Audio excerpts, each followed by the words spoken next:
What's up, world? It's Amiee Ball, and welcome to Skeletons from the Closet, where we dig up the past to help you build a better future. Let's kick that closet door open, shall we?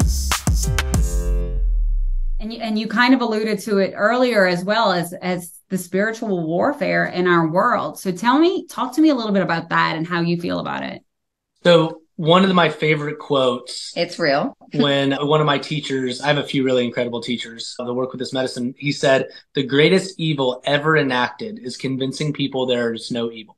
There's a lot of the spiritual community that is infiltrated. Like, everything is infiltrated, though. That community is infiltrated. And there are, and evil is a very real thing. And I want to preface this with just my experience, like literally take it, leave it, whatever. But working deeply with ayahuasca, you open up dimensions, you open up a lot of things. You know, everyone has spiritual gifts. Every being has spiritual abilities. A lot of them are very unique and really special. Most of them lie dormant because of the energy of suppressed emotion, suppressed trauma, or doubt. Those are the three things that keep spiritual abilities withheld because they're absolutely beautiful.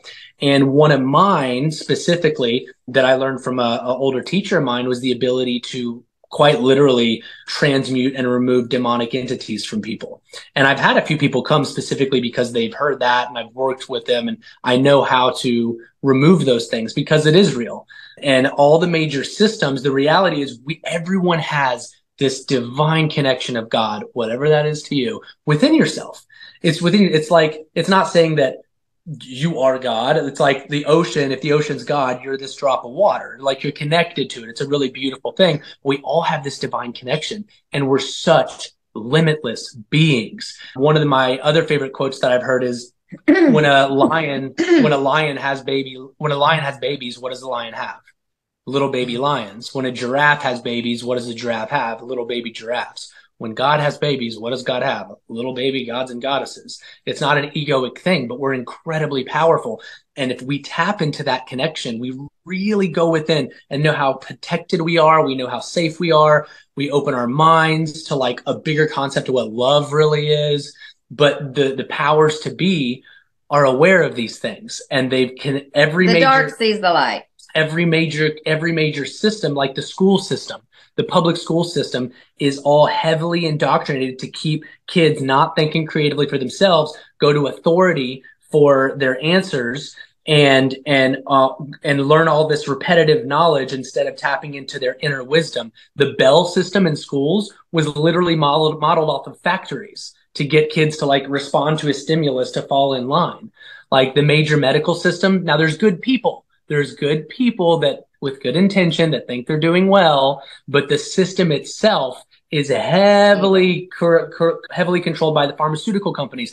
The medical system, the Western medical system, unless my arm is cut off, it literally is there to create lifetime patients. Mm-hmm. Plant medicines get to the root. Think of it like if your life is a tree, the branches on your tree can be like diseases.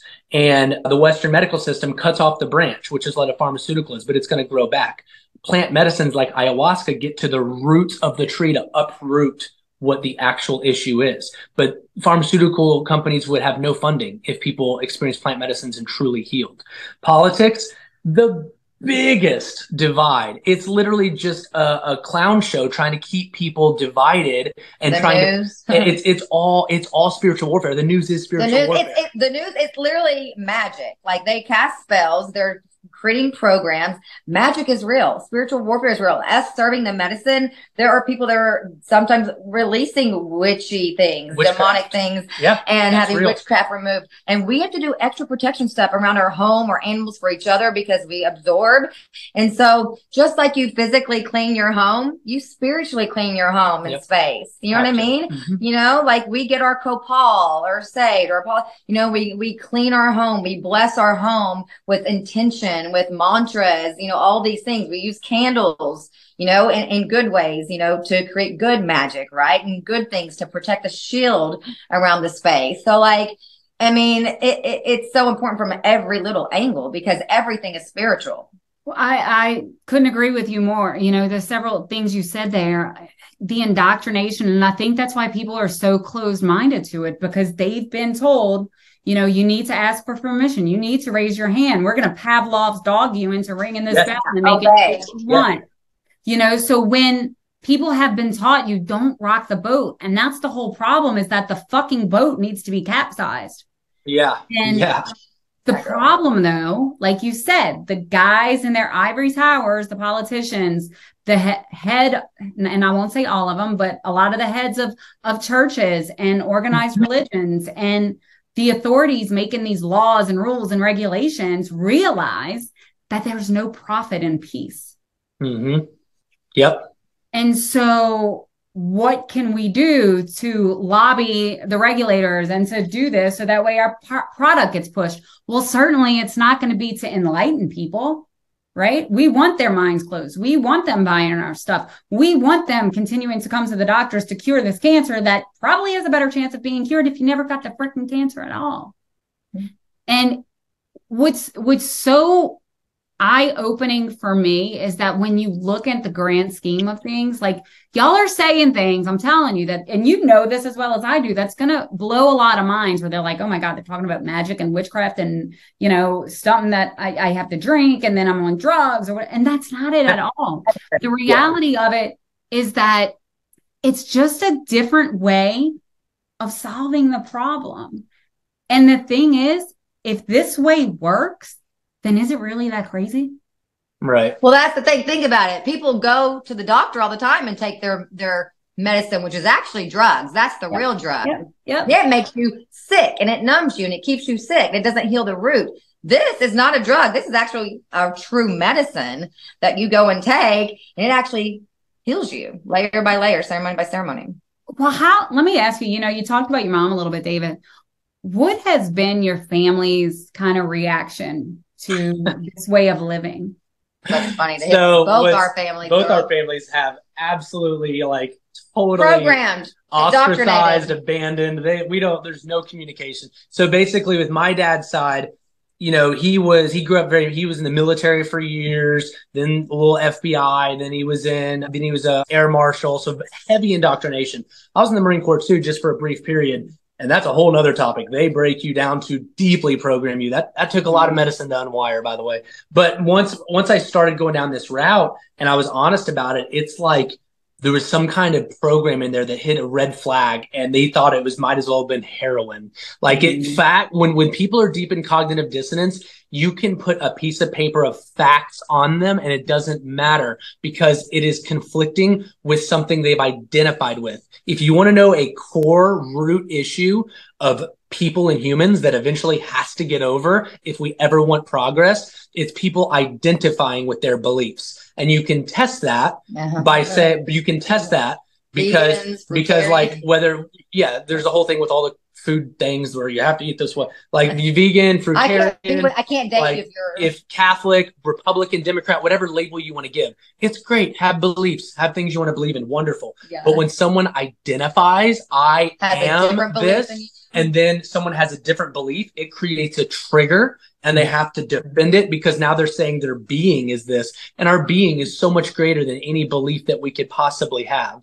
Like you could, if you came to me and said, ayahuasca is horrible, it doesn't work and all that, I'd be like, okay, it's not who I am. It's just what I found. I'm just like you haven't experienced what we experienced. So that's a big piece is like not identifying with the belief. And then my family too. My mom does the medicine. She's probably done. I don't even know. She's done a lot of ceremonies. Our mom's the only ones that actually. And the rest of my family were deeply programmed by Catholicism, and they think that we're doing witchcraft and we're putting demons in people who I've healed.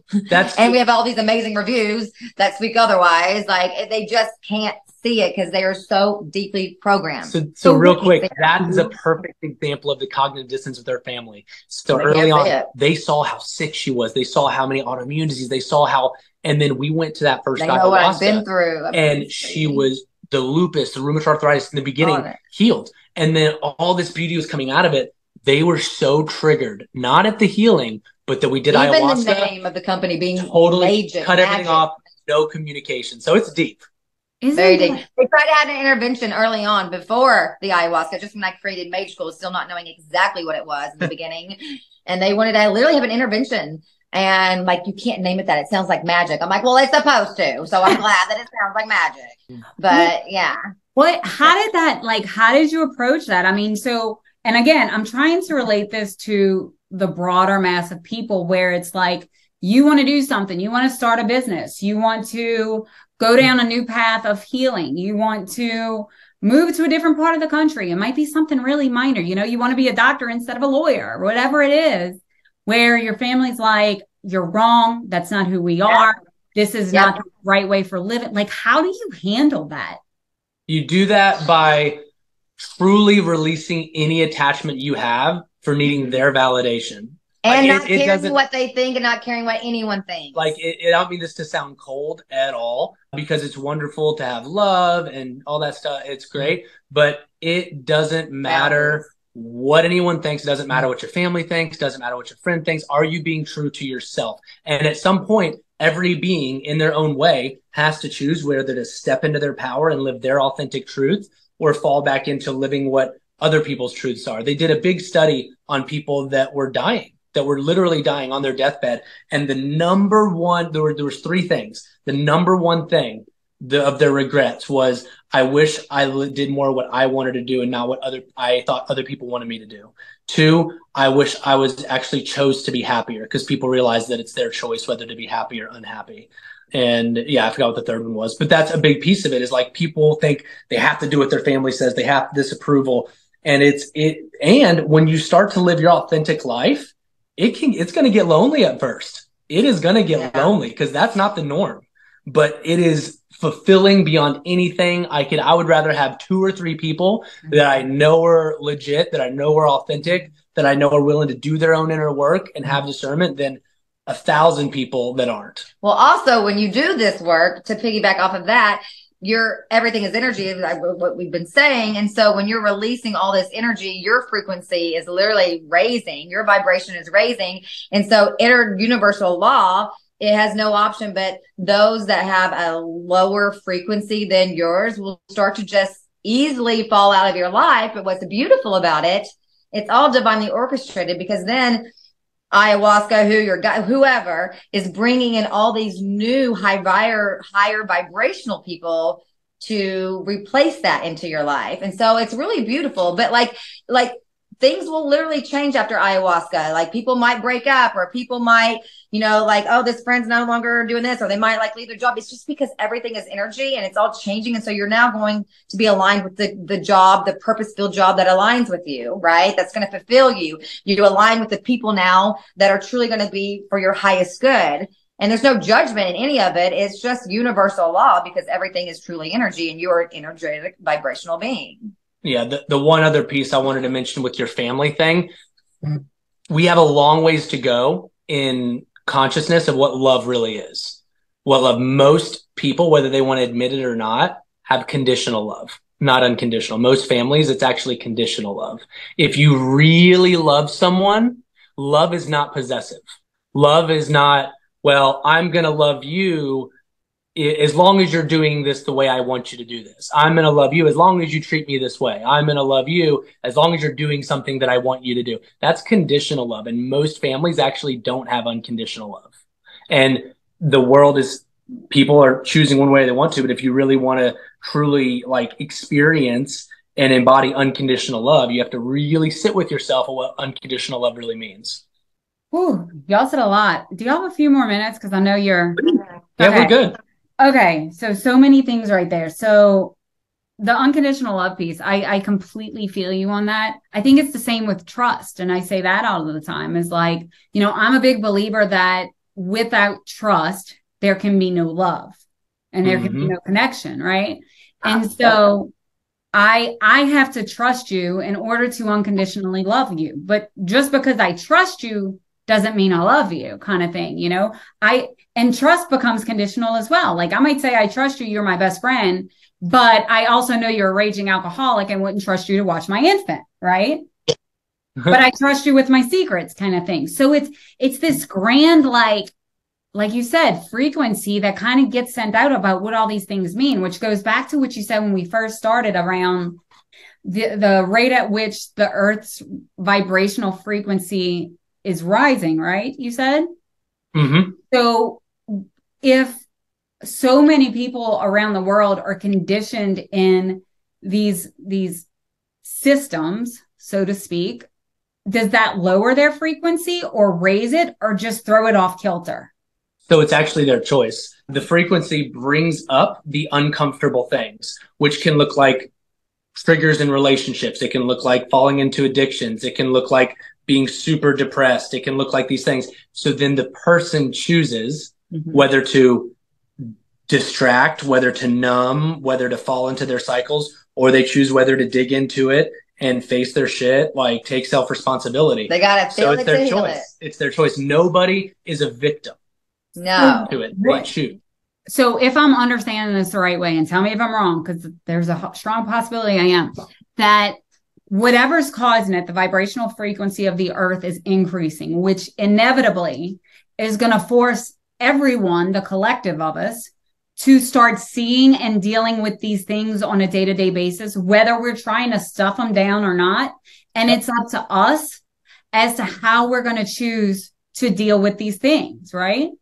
Yep. Yeah. And the beautiful thing is when we start to deal with these things and we face these things and we sit in it and we feel it so that we can heal it and release it once and for all, when we heal, the collective heals. We're all connected. Because we're one, we're all connected. So that's what's so beautiful. The more people that do this work, this faster this process is going to work, speed up and work and heal on this planet and raise the frequency on this planet. Yep. I look, you're preaching to the choir. So what do you say to people who are scared, who are like, no, don't tell me, I'll just deal, I'll suffer in silence. Like what can you tell them to just maybe just enlighten them a little bit, or to get them to open up a little bit, or if they're interested and want to take the first steps in learning or feeling or experiencing, maybe they're not ready for a retreat, but they're ready for like just a little bit more awareness. Yeah. So, and I don't want to say this wrong. So I'll give you one extreme. When it comes to an ayahuasca retreat, and I'm open to everybody, we welcome everybody, don't get me wrong, but I really only specifically probably want less than 1% of people when it comes to ayahuasca retreat, because you are going to have to face your own stuff. You have to be willing, because if you're not at a point where you can take a lot of self-responsibility in your life, it's going to get projected on the facilitators, on the other people there. It's all these energetic things. So for ayahuasca retreats, I really just want people that are truly committed to their inner work and ready to do whatever they get shown they need to do without any kind of projection. It takes a pretty deep level of internal commitment for that extreme. Now, outside of that level, I just like to, I put out a lot of content every day. I probably do 2 to 3 videos every day, putting out a lot of loving content to try and spread seeds of empowerment and let people know that, you know, they do have this power within them to do that. But most often you do the best with people just by being an example. And listening to them. Just listening. That's right. Being in it is not even necessarily like the right thing to say as much as it is just listening to what they have to say and being a compassionate example of patience, unconditional love, non-judgment. There's so much judgment in the world right now. Simply holding space and allowing people to feel and express, you creating a safe energy around you. They feel the love, it makes them feel safe. They feel that love, they feel the safeness so they can express things. Every one of us have this, whatever you want to call it, love of God within us that is directing us and trying to guide us. So just by you creating safety, having a loving conversation and letting them express and not judging them in your mind while you're expressing it, that alone can start this effect of them feeling safe to express, which then releases emotions, which starts this whole thing. So it's not even necessarily what you're saying as it is, what kind of being are you? What kind of love do you emanate? What kind of like non-judgment space can you hold for them that allows them to, and the right people get guided to ayahuasca, the people that are ready to it. It's not like there's right or wrong people, the people that are really ready, because when ayahuasca comes up, it is during some kind of massive shift, massive transformation that's about to take place. So for that extreme, pretty small amount of people, but for the self-development, just wide open to that. It's really just about the energy you're cultivating when you're connecting with them, and they feel that because it's energetic. It's all energetic. I would say though, we get a lot of people that are afraid, like going into the first ceremony, and especially a lot of females. And what's beautiful is we have such a beautiful team that out of all of our team members, there's always at least one person that's able to connect with each person that is going through it. And so it is about listening, but it is about the things we're saying too. Like I'll share my story, my experience and what it healed, you know, and it's like, girl, you're suffering, but like, guess what? One night of uncomfortability can like set you free. 20 healing, years right? of healing in a night. You know, it's and very then real. like our sound healer, Tarek, he's so loving and like his words of wisdom were just so amazing. He knows what to say always at the right time to people.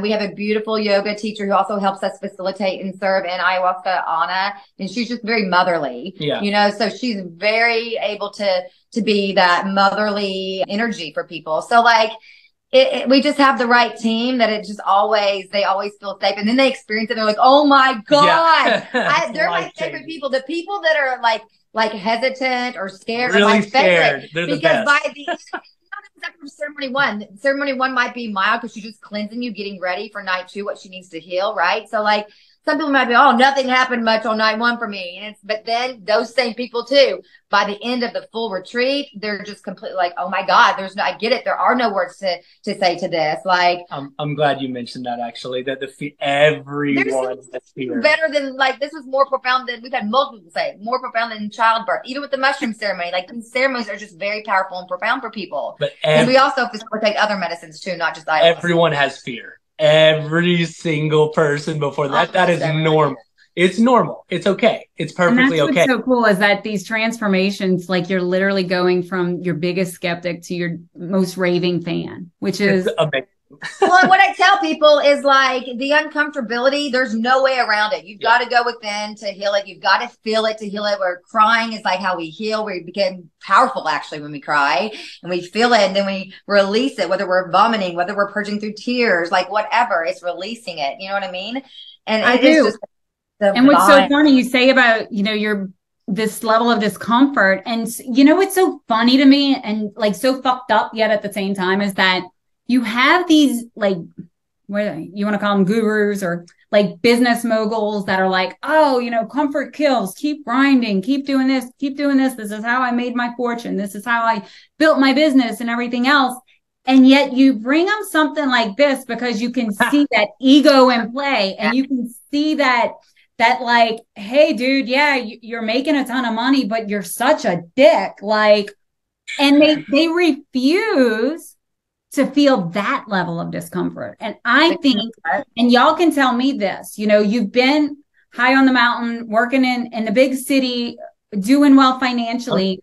Like when you're willing to confront the discomfort on a personal and internal and spiritual level, that all of a sudden, all that work, that grind you were doing before becomes meaningful and purposeful. And it transitions into something that you can feel good about. And now the money comes, right? Like, because the energy go broke miraculously, magically, you don't go broke.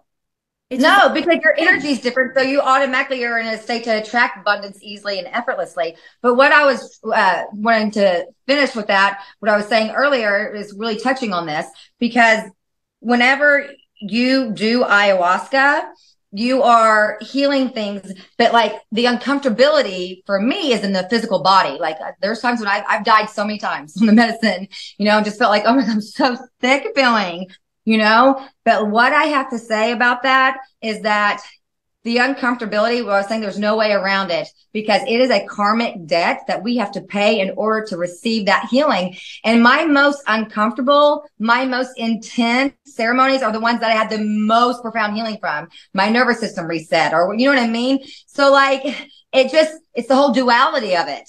You know what I mean? If you really want that healing, you've got to be able to be on that warrior's path and go through one night of uncomfortability, 2 nights of uncomfortability, because it'll worth it if it heals that lupus forever, if it heals whatever you're going through, you know, layer by layer, ceremony by ceremony. But you're right, because you're releasing all that energy, you attract healthier relationships into your life, right? Because it's universal law. You attract prosperity in your life because it's universal law. And because you're also so grateful for the healing, you're in this state of gratitude, which is also making you attract things in your life to be grateful for. You know what I mean? So, well, and what do they say too? That the universe abhors a vacuum. Yeah. So when you purge this stuff, And it's all the bad shit. Well, you have so much more room for the good, for the abundance, like you're saying. And one thing with that, you're right. There's so many people, and this is why I'm currently trying to focus more on bringing men into this. Like, we have over 300,000 people in our community. 83% are women. Mostly 9 out of 10 people that come to retreats are women. Now, it's changed the past 3 months. The first time in all the years we've been doing this, we're starting to see more men. Now 4 out of 10 are men, or 5. We had our first 2 retreats these past 2 where it was half men and half women. I think the one coming up is like all men. It's shifting, but there's so much warfare keeping men away from this internal work. Or they think they can't cry. That makes them powerless. Because you can attack things, you can build businesses, all this stuff, but the real journey, the real warrior's path is inside you. Well, it's and facing your own ego stuff. Yeah, are you genuinely happy? Are you really happy? Do you spend most of your day in a state of joy? Do you spend most of your day with natural energy? Are you just working all the time? Where's your fun? Do you have healthy relationships? Balance. Do you have some kind of spiritual practice? Like something, because, with men too, I do a lot of talk about the masculine feminine dynamic. I love that. I've studied it deeply. And with men, what I found with the masculine feminine, it's essential for the feminine to trust the masculine, but it's all energetic. Actually, it's not even so much what the masculine says or does. It's the energy. And if men are holding energies of anger, jealousy, resentment in, the feminine senses that, and her walls are going to be up a little more. There's not going to be that trust. Also, if a man's most important thing to him is himself, he's going to fall to what serves him the most. What I found, I don't mean to speak in absolutes, but there needs to be some aspect of a higher power or something that's beyond himself that's more important than in just him.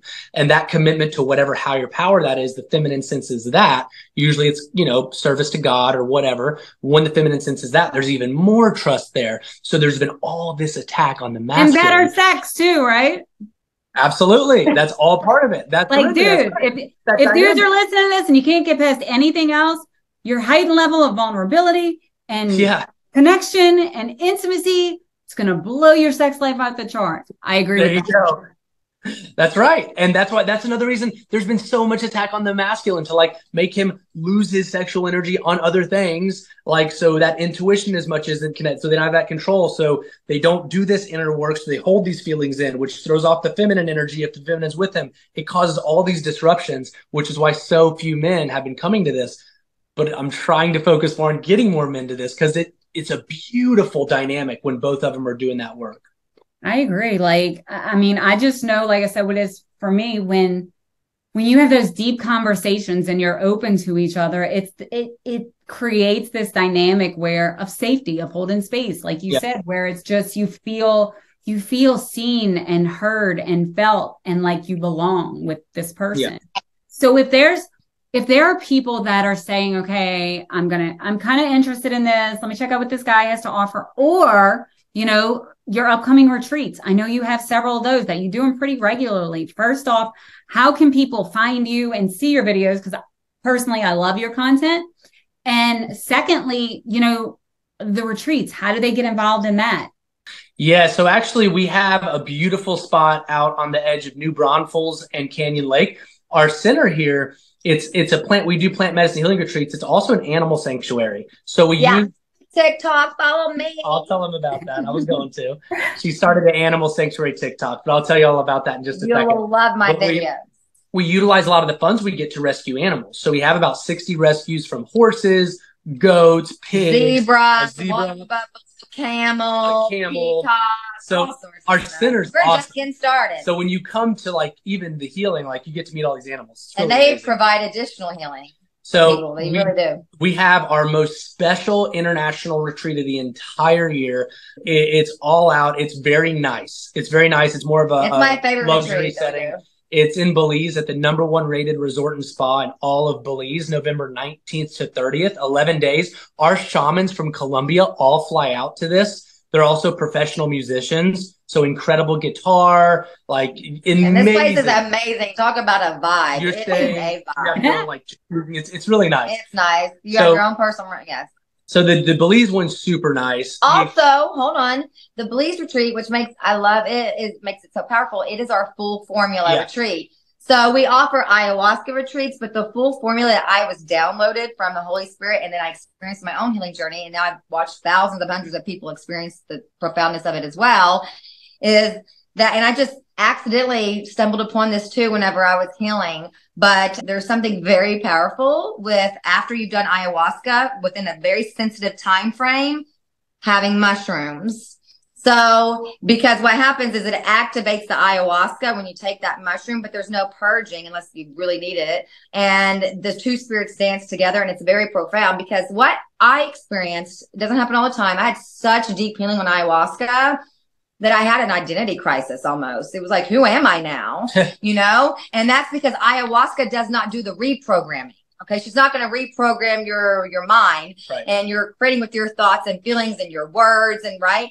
So for me, I use mushrooms after the ayahuasca to I've written like a hour-and-a-half guided meditation journey that's beautiful. There's nothing like it, that reprograms the mind so you can live the life of your dream. Now you've had all the healing, right? And something that I'm bringing back is what's funny about this too. Well, I'll hit on that in a minute. I'll hit on the mushrooms in a minute. But this full formula with Belize, we do the ayahuascas. Then we have a day break. Then we do the mushroom ceremony.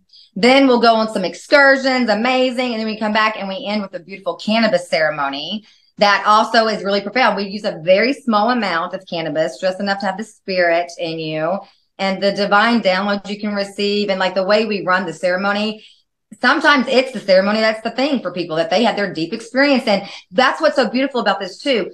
Sometimes we're like, oh my God, the ayahuasca was the thing. Oh my God, the mushrooms are the thing. Oh, the cannabis was the thing. Some people, the whole thing. But like, it provides healing for everyone when we do it that way. So it's one of the most powerful retreats we do, because it is the exact full formula that is very powerful. And the reason behind that is ayahuasca releases suppressed emotions, suppressed traumas, ancestral stuff gets released, messages. The mushroom, our core beliefs are created by our childhood and our early toxic relationships. She's able, that's one of her gifts. I talked about spiritual gifts. One of her gifts is she uses breath work on mushrooms to help reprogram that subconscious. Well, the breath work gets them in this higher like theta state, and then we go in to do the reprogramming. It's really powerful. And then the other thing, and I'll let him speak on his ayahuascas. Yeah, but I was going to mention my mushrooms. But that's next year, right? That's like, that's like 2 months away. Yeah. So mushrooms is actually what built Magical. It wasn't ayahuasca. What started Magical and created it was the mushroom ceremony that I created.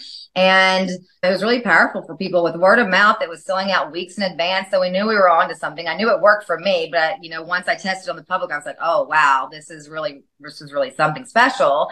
But then we started bringing the ayahuasca, and we were doing also the full formula and the ayahuascas. And I was getting a little, burnout. I was exhausted. It was taking a lot on me. So I stepped back from doing as many mushroom ceremonies. For 2 years, we did them every month, because the more you hear that meditation, the more powerful it's going to be for you. And I've been guided to bring it back, but even better, now it's a retreat where it's mushrooms and a cannabis retreat. And we're bringing that back in February of next year. But in December, talk about this is really exciting. Yeah. So we do have an ayahuasca retreat December 14th to 17th in Texas available.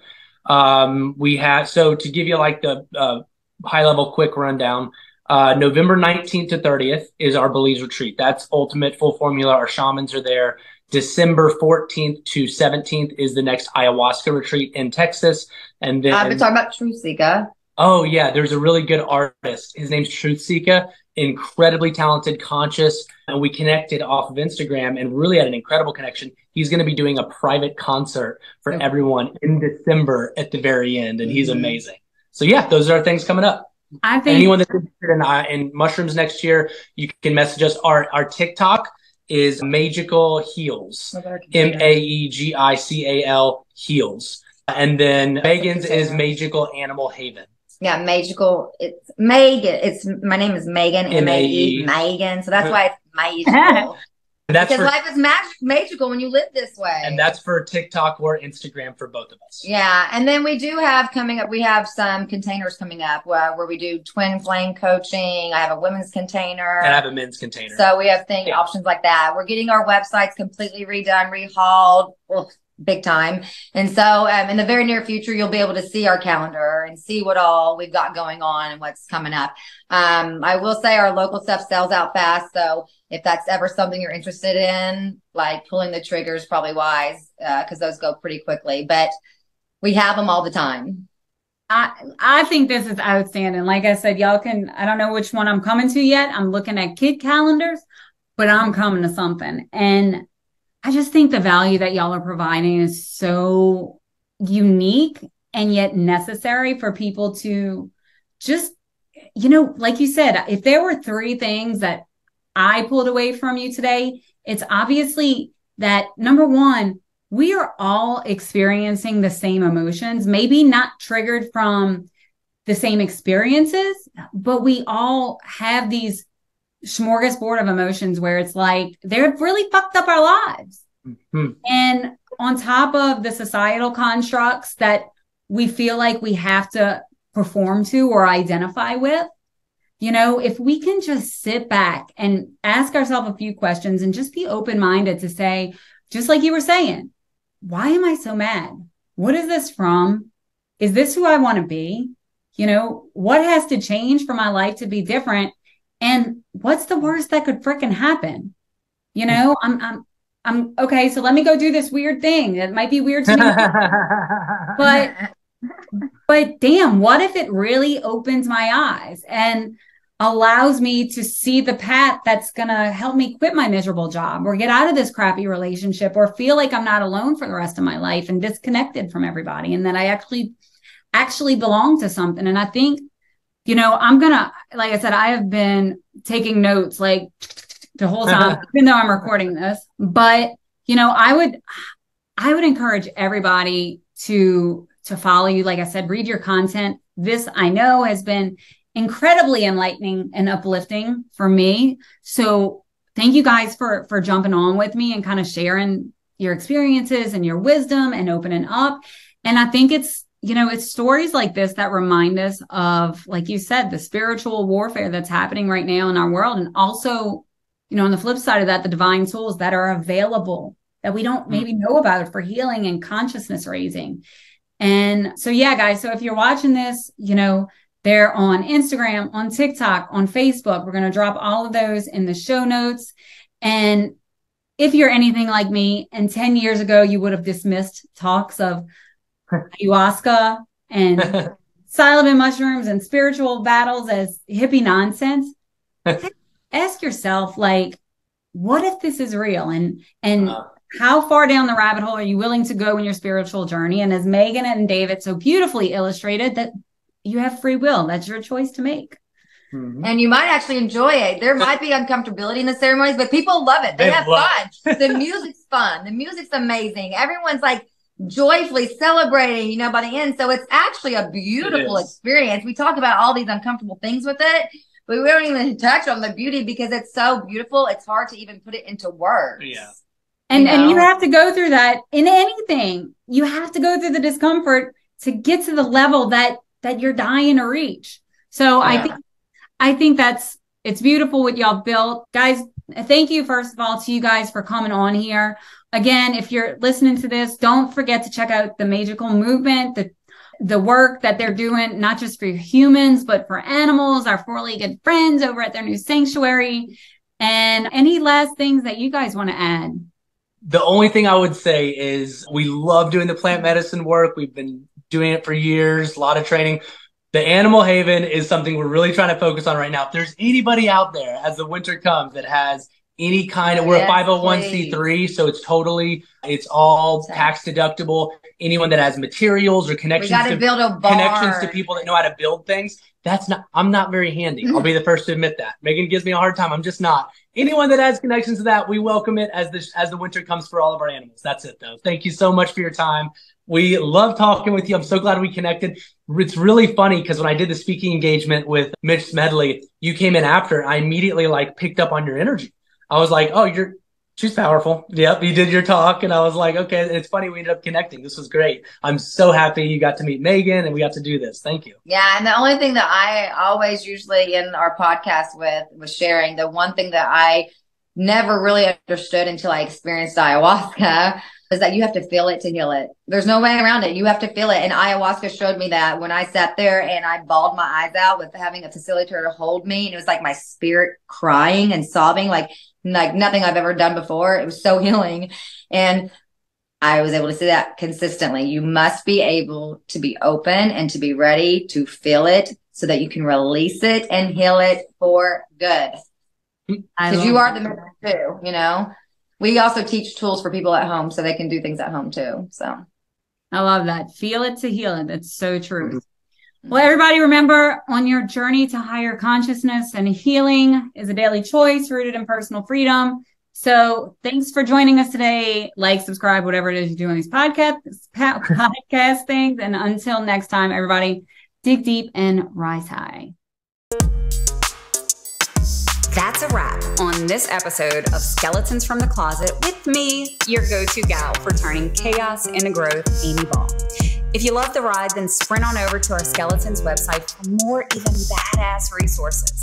Oh, and if you dig what I'm putting down, don't be a stranger. Subscribe, drop a review, and maybe even leave a saucy comment. Until next time, keep building that trust and turning your struggles into damn superpowers.